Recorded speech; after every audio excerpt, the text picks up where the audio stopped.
aine o ka lani Hamau o ko la kone a e ai noho a pane a e ua ka pu e ka hai ke li.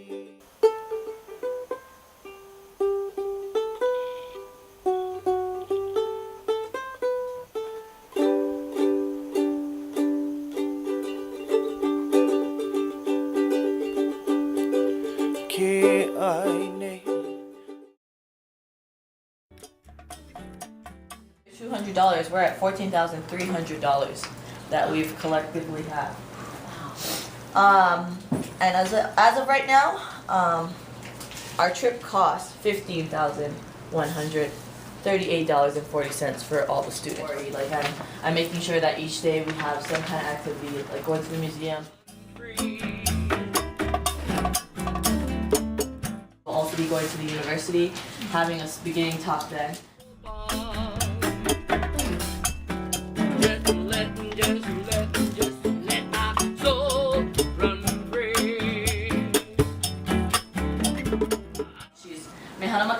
And she's a teacher at the University of Hawaii. She teaches Hawaiian Studies 107. And we're going to go and meet with the Native Hawaiian Royal Commission staff. So the Native Hawaiian Royal Commission was created by the government of Hawaii, the state of Hawaii. Then we're going to head over to the Senate, and we're going to meet at Senator Akaka's office, who is not only the senator representative for Hawaii, but he's also the senator representative for Native Americans.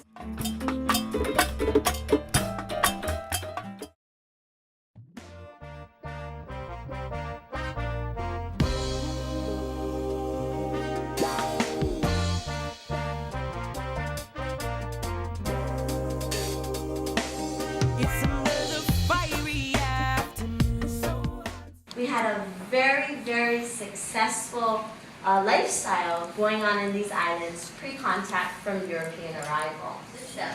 And it's knowledge that is still contained in Olelo Hawaii. So Olelo Hawaii being the Hawaiian language. I told you in our language unit that there are certain things that cannot be translated exactly from one language to another. And the reason is because our languages contain our worldviews, they contain our culture, they are our understanding of what's going on, and everybody has their own unique perspective on how that occurs. So some of this knowledge is very difficult to understand unless you truly look at it in the Hawaiian language.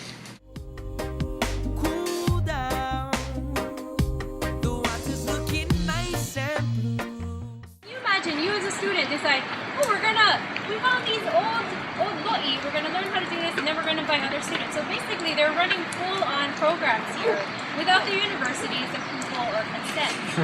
And then the university said, oh, we're just gonna build dorms over there, so we need to kick all the students out. But guess what? There are so many people that knew about it, so many professors and students that had come. They were like, no way, you cannot build dorms on this. You know, these students had single-handedly cleared out all the trash, single-handedly asked all these terraformers to go and to borrow huli from them. And they were running a program. Can you imagine that? And so now, today, Kaneva is official department of UH Manoa. Psychology is a department, botany is a department, Hawaiian Studies is a department, and the Lo'i here is a department, all because of the passion and the questions that those students brought. So this is kind of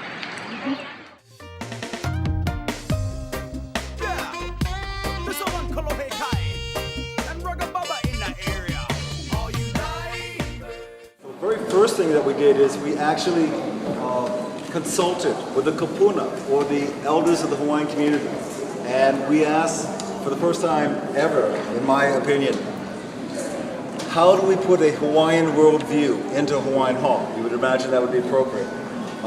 What they did, they helped us decide that we need to separate each floor by wao, or realms. So here on the very first floor, we have named it Kaya Kea, and that addresses the wide expanse of the oceans.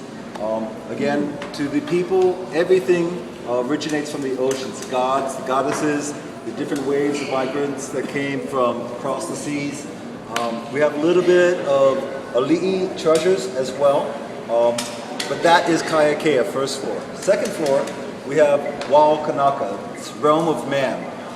Primarily, it tells us about the everyday life of man here in the islands prior to Western contact in 1778.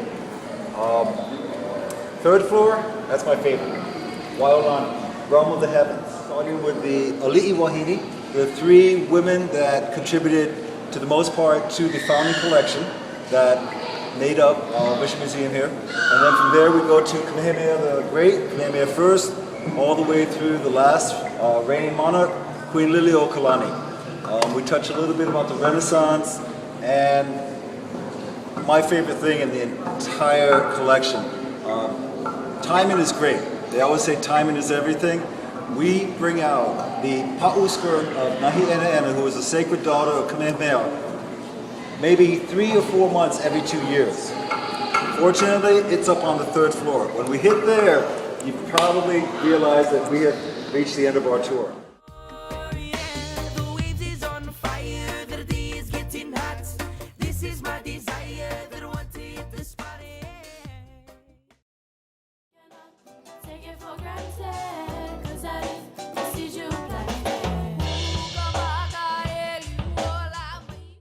The whole purpose of establishing what we call the Wild to Youth Leadership Training.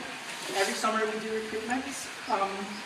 We have them attend 2 summer school courses to help prepare them, because a lot of them will test remedial because they don't get the support that they needed in high school. So we try to help and build them up. Basically, we got to start from the ground up and work our way up with them. And we also give them the opportunity to work out here on the farm, and they're mentored by older students like ourselves. Like you said, now we're admin, we work in our offices, but we started, at the ground level. We trained our students, and now our students are training the new students. It's really, really awesome. Must all become a nation. Keep the land prosperous. Rise above all the rest. Look to the stars who guide us through. Oh, could it be that we are destined to make our dreams come true? 2012, that's when we hope to kick it off. There are 500,000 Hawaiians across the United States. There are Native Hawaiians living in every state of the Union, according to the 2010 census. First, you must be Native Hawaiian. You must be able to prove it by providing a birth record, a birth certificate that says that you are in fact Native Hawaiian. And the seed, remember, need is always different than greed. Keep those feet in place and a smile on your face, cause this good can get better and the better gets great, because we always seem to look to the stars who guide us through. Oh. Congress has enacted about 160 statutes addressing Native Hawaiians. 2 of the most, important would be the Hawaiian Homes Commission Act, which sets up, the Department of Hawaiian Homelands and seeks to rehabilitate Native Hawaiians by bringing them back to the land. Native Hawaiians are the only indigenous group of people in the United States that don't have a government-to-government relationship with the U.S. So Senator Akaka feels very strongly that he needs to provide that parity, and he believes that Native Hawaiians should be treated the same by the U.S. as every other indigenous people. That we try and ensure that the Hawaiian people are ensured a quality of life and aren't disenfranchised. Senator Akaka has always tried for federal recognition, not unlike the tribe. In our case, we were seeking the same type of model. Well, not the same model, but the same type of recognition. We determined the model that we're going to play with, whether it be tribal, whether it be corporate, whether it be whatever it is. We haven't gotten there yet. Okay, we're in the midst of trying to get federal recognition, but we realize now, after a certain amount of time, You know, the state doesn't have to wait for the feds for us as a state to recognize the Native Hawaiians as indigenous people of Hawaii. Got a hold, chasing.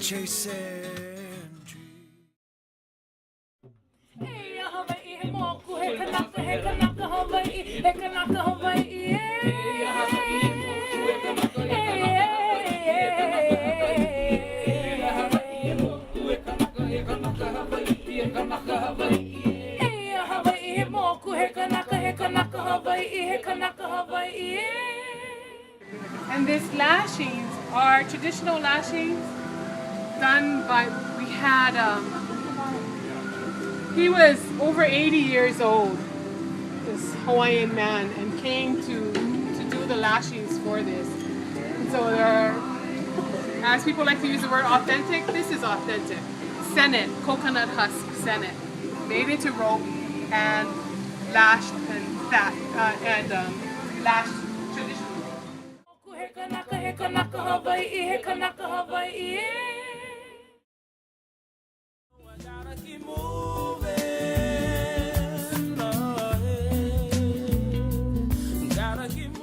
Kamehameha Schools, which is founded by Bernice Pauahi Bishop, and that's for a total of 5,000 students. We're the largest K-12 independent school in the United States. We're in the high 90s as far as college students who go on to post-high education. One of the reasons why she created it back in the 1880s, she was afraid that and at the time there's very good reason that the Native Hawaiian population would die out. It was being decimated, like many indigenous populations, by diseases, people moving away, and it went down to, I think, from an estimate of 300,000 all the way up to 1 million, down to about 40,000. And so she was very concerned about that, and felt that education was a salvation. This place, your place, paving or even.